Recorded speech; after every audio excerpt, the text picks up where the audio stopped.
Hello everyone, good morning सभी को। और आपका जो 10 सितंबर का यानी कि 10 सितंबर का सेकंड शिफ्ट का एग्ज़ाम एसएससी सीजीएल का वो समाप्त हो चुका है। ऑलरेडी मैंने हर शिफ्टों के वीडियो अपलोड कर रखे हैं। जिन शिफ्ट का ना देखा हो आप जाइए, सीजीएल 2024 के नाम से आपको एक प्लेलिस्ट मिल जाएगा जिसमें सारे के सारे वीडियो मिल जाएंगे। तो चलिए शुरुआत करेंगे, देखते हैं कि आज दूसरे दिन यानी कि 10 सितंबर सेकेंड शिफ्ट में कौन कौन से क्वेश्चन पूछे गए थे। बस आप लोगों से इतना ही रिक्वेस्ट होता है कि आपको वीडियो को लाइक कर देना होता है, शेयर कर देना। अगर आप कहीं भी फ्रेंड्स वगैरह के साथ में आप शेयर कर सकते हैं तो आपको शेयर भी कर देना है।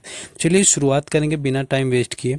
पहला क्वेश्चन पूछा गया कि पंडित रविशंकर को 1999 में कौन सा पुरस्कार दिया गया था। ये क्वेश्चन मैंने आपको कल बताया हुआ था। और भारत जो रत्न है इसका राइट आंसर हो जाएगा, यानी कि 1999 में पंडित रविशंकर को भारत रत्न दिया गया। बाकी इनके रिलेशन की बात करें तो इनका जो रिलेशन है वो सितार से संबंधित है, ये भी आपको याद रखना है। सितार से इनका रिलेशन है, कल मैंने आपको बताया हुआ था, फिर भी एक बार बताया दे रहे हैं। कुल 6 संगीतकार हुए हैं भारत के जिनको कि भारत रत्न से सम्मानित किया गया है। सबसे पहला जो भारत रत्न मिला वो 1998 में मिला हुआ था एम एस सुब्बुलक्ष्मी को, ये याद रखना है। दूसरा 1999 में जो कि मिला पंडित रविशंकर को। और तीसरा और चौथा ये दो दिए गए थे 2001 में। पहला आपका तीसरा और चौथा जिसमें कि बिस्मिल्लाह खान को मिला हुआ था, ये भारत के शहनाई वादक हैं। और 2001 में ही लता मंगेशकर को मिला हुआ था, जो कल क्वेश्चन पूछा गया था तब मैंने ये आपको कराया हुआ था। एंड 2009 भी आपको याद रखना है, 2009 में मिला हुआ था पंडित भीमसेन जोशी को। भीमसेन जोशी जो हैं हिंदुस्तानी शास्त्रीय संगीत से रिलेटेड हैं और उनका घराना आपसे पूछे तो किराना घराना हो जाएगा। बाकी सबसे लास्ट जो मिला हुआ है वो मिला हुआ है 2019 में, और 2019 में मिला हुआ था आपका भूपेन हजारिका को, जो कि असम के पार्श्व गायक हैं। इसको भी आपको याद रखना है। ये 6 लोग याद रखिए, आगे क्वेश्चन अगर इनसे आए तो आपका छूटना नहीं चाहिए। नेक्स्ट क्वेश्चन है कि मौलिक कर्तव्य किस अनुच्छेद में दिए गए हैं। देखिए, अगर बिल्कुल सिंपल सा ही क्वेश्चन पूछ दिया है तो अगर आर्टिकल की बात करें तो आर्टिकल 51A यानी कि आर्टिकल 51A में आपके मौलिक कर्तव्यों को दिया गया है। अगर आपसे भाग पूछ ले कि किस भाग में आपके दिए गए हैं तो भाग की बात करें तो भाग यानी कि पार्ट जो है वो 4A हो जाएगा जिसमें कि मौलिक कर्तव्य दिए गए हैं। इनको लिया कहाँ से गया आपसे पूछेगा तो रूस से आपके मौलिक कर्तव्य लिए गए हैं। मौलिक अधिकार आपके यूएसए से लिए गए हैं। डीपीएसपी आपसे पूछे नीति निर्देशक तत्व तो आपके कहाँ से लिए गए हैं तो वो लिए गए हैं आपके आयरलैंड। कितनी चीज़ें याद रखना है और क्या याद रख सकते हैं। और देखिए ये याद रखिए कि जो मूल कर्तव्य थे यानी कि मौलिक कर्तव्य थे हमारे, ये मूल संविधान में नहीं थे, इसीलिए आपका 42nd आपका जो यानी कि 42वां संविधान संशोधन किया जाता है 1976 में।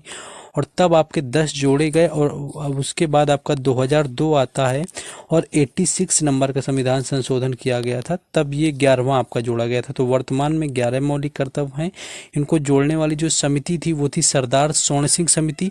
पहले जोड़े 10 जरूर गए थे लेकिन इन्होंने सजेस्ट किए हुए थे 8। ये क्वेश्चन याद रखना, सीपीओ या आपके सीएचएसएल में इस बार पूछा गया था। काफ़ी लोग इसमें चकरा गए थे कि कितने सजेस्ट किए हुए थे सरदार स्वर्ण सिंह समिति ने, तो 8 क्वेश्चन किए हुए थे। देखिए इन क्वेश्चंस का पीडीएफ हम आपको टेलीग्राम चैनल और व्हाट्सएप ग्रुप पर दोनों पर देंगे।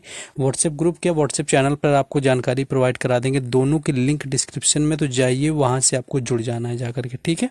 तो जाइए जुड़ जाइए, जिनको पीडीएफ लेना है, कल की पीडीएफ ना मिली हो तो भी जाइए आप वहां से ले लीजिए, कल की मैंने डाल रखी है। नेक्स्ट क्वेश्चन था आपका एयू किसका प्रतीक है। तो एयू की मैं बात करूं तो एयू जो प्रतीक होता है ये आपका सोने का होता है, ये सोना का प्रतीक है, ये आपको ऑप्शन में दिया हुआ था। अगर एजी की मैं बात करूं तो एजी जो प्रतीक होता है ये आपका चांदी का होता है। एयू आपका सोने का है, एजी आपका चांदी का। इसी तरह से आपको के का याद रखना है, ये आपका पोटेशियम है। ये इसलिए मैंने बताया कि जिनके आपके जो प्रतीक हैं यानी कि वो अलग अलग यानी कि एक तरह से देखेंगे तो अलग ही टर्म से डिनोट होते हैं, क्योंकि ये लैटिन भाषा के वर्ड से लिए गए हैं। तो पोटेशियम का के होता है, एजी चांदी का होता है और एयू जो होता है ये सोने का होता है। ये आपका यहाँ पर आज क्वेश्चन पूछा गया। नेक्स्ट क्वेश्चन था कि ठंडे रक्त वाला जानवर इनमें से कौन है। यानी कि शीत रक्त, आपको पता होगा कि कुछ जानवर होते हैं जिनका जो रक्त होता है वो शीत होता है, कुछ का आपका गर्म होता है। तो देखिए शीत रक्त में ये तो नहीं पता ऑप्शन में क्या था आपका, अगर ऑप्शन में सांप दिया होगा तो आपका हो जाएगा। सांप के साथ साथ आपका जो मछली होता है ये भी शीत रक्त में आता है। इसके साथ में हो सकता है कि आपको मेढक दिया हो, तो मेढक भी आपका शीत रक्त में ही आता है। गर्म खून की बात करें, अगर आपसे पूछे कुत्ता किस रक्त का है, तो कुत्ता आपका हो गया।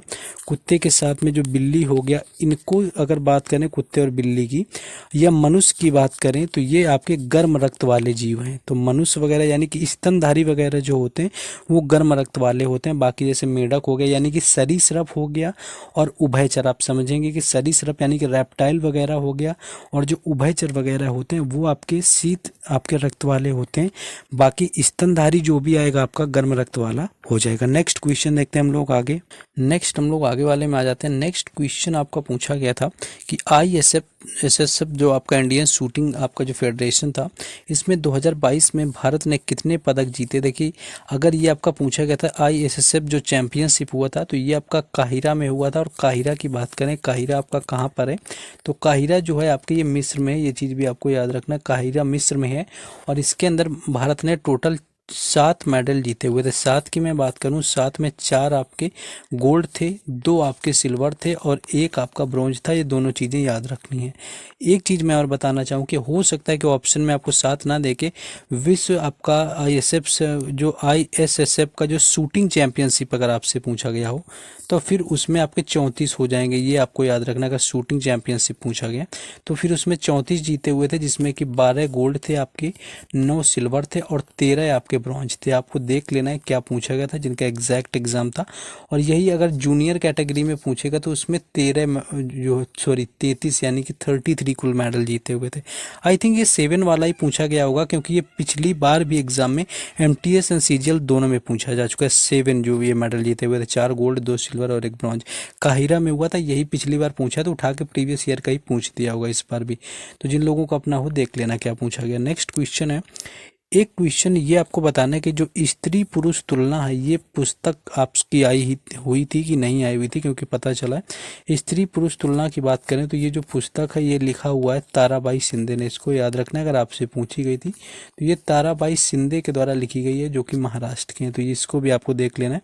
इस क्वेश्चन में मुझे थोड़ा सा डाउट रहा हुआ था जिसने भेजा हुआ था, क्योंकि प्रीवियस ईयर में भी नहीं देखी मैंने। नेक्स्ट है कि पाकिस्तान से कौन सी नदी जो है भारत की नेचुरल सीमा बनाती है, यानी कि जो आपकी प्राकृतिक सीमा है वो भारत पाकिस्तान के साथ में कौन सी नदी के द्वारा बनाता है। तो रावी नदी इस क्वेश्चन का राइट आंसर हो जाएगा। रावी नदी जो होता है वो आपकी प्राकृतिक सीमा बना देती है भारत और पाकिस्तान के बीच में। अब यहीं अगर मैं आपसे पूछूं कि नेपाल के बीच में और भारत के बीच में जो आपकी कौन सी नदी बनाती है प्राकृतिक सीमा, तो वो हो जाएगी काली नदी। आपको याद रखना है, काली नदी होती है नेपाल और भारत के बीच में बनाती है। और भारत और म्यांमार के बीच में जो नेचुरल सीमा बनती है वो बनाती है पटकाई की पहाड़ियाँ। इसको भी याद रखना है, पटकाई की जो पहाड़ियाँ हैं वो भारत और म्यांमार के बीच में प्राकृतिक सीमा बनाती हैं। नेक्स्ट क्वेश्चन है, देखिए आप लोगों से इतना ही रिक्वेस्ट है कि प्लीज़ आप लोग एटलीस्ट शेयर वगैरह तो करिए, लाइक वगैरह करिए, तो जिससे हमें भी थोड़ा मोटिवेशन मिलता रहे। नेक्स्ट क्वेश्चन है कि मिड डे मील योजना की शुरुआत आपके किस राज्य में हुई थी, या क्वेश्चन आपको क्या पूछा गया था या कब हुई थी। तो देखिए ये आपका सबसे पहले 1995 यानी कि 1995 में शुरू किया गया था, और ये शुरू किया गया था तमिलनाडु के मदुरई में। ये चीज़ आपको याद रखनी है, तमिलनाडु में शुरू करी गई थी मिड डे मील योजना 1995 में। इसी तरह आपको एक और याद रखना है साउथ की, 2006 में जो नरेगा योजना आपकी आई हुई थी, यानी जिसको मनरेगा जानते हैं, आपकी मनरेगा जानते हैं, 2009 से उसका नाम मनरेगा हो गया था। तो नरेगा योजना जो आई हुई थी वो आंध्र प्रदेश में शुरू हुई थी। इसको भी याद रखना है, क्योंकि नरेगा से भी पूछते हैं किसी स्टेट से आपकी शुरू हुई थी, साउथ की है। नेक्स्ट क्वेश्चन है कि मुस्लिम की उत्पत्ति किस देश से हुई है। देखिए मुस्लिमों की उत्पत्ति आपकी अरब देशों से हुई है। अरब देश अगर आपको दिया हुआ था तो वही आपको टिक करना था। अरब कंट्री से इनकी उत्पत्ति हुई है, यानी कि मक्का वगैरह से हुई है।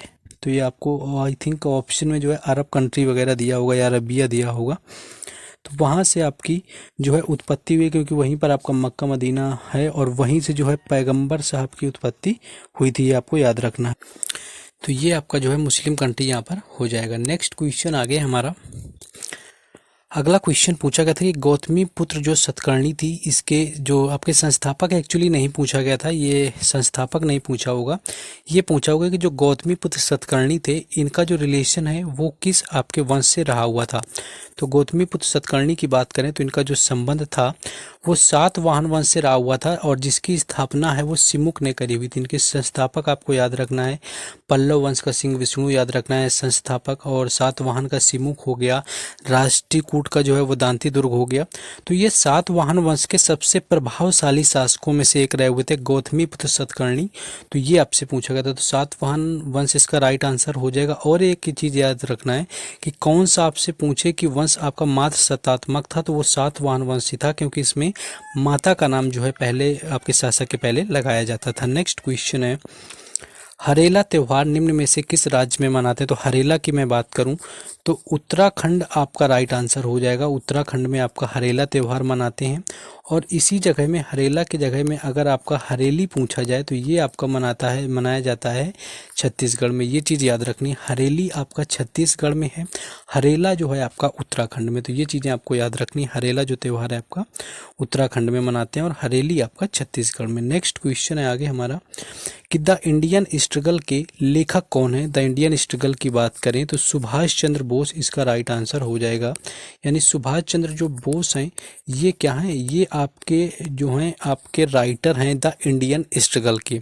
इनके अगर राजनीतिक गुरु की मैं बात करूं तो आपके चितरंजन दास यानी कि जो सीआर दास हैं वो सुभाष चंद्र बोस के राजनीतिक गुरु थे। ये क्वेश्चन प्रीवियस ईयर में पूछा गया, इंपॉर्टेंट है। तो सुभाष चंद्र बोस के जो राजनीतिक गुरु थे वो सीआर दास थे। इंडियन स्ट्रगल के नाम की उन्होंने पुस्तक लिखी हुई है। लेकिन अगर आपसे ये पूछे इंडियन डिवाइडेड किसने लिखी हुई है, तो इंडियन डिवाइडेड की बात करी जाएगी तो वो लिखी हुई है राजेंद्र प्रसाद ने। ये भी याद रखना है, इंडियन डिवाइडेड जो है वो राजेंद्र प्रसाद ने लिखी है, इंडिया डिवाइडेड।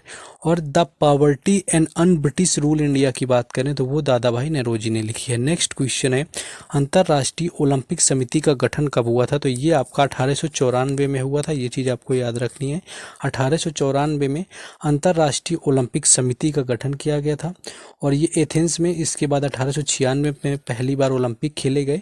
और भारतीय जो ओलंपिक समिति थी उसका गठन कब हुआ अगर बात करें तो ये आपका 1927 में यानी कि 1927 में पहली बार भारतीय ओलंपिक समिति का गठन हुआ था। नेक्स्ट क्वेश्चन है, पंचायती राज से संबंधित आपका अनुच्छेद कौन सा है। तो ये आपका आर्टिकल जो होता है 243 यानी कि अनुच्छेद 243 पंचायती राज से रिलेटेड है।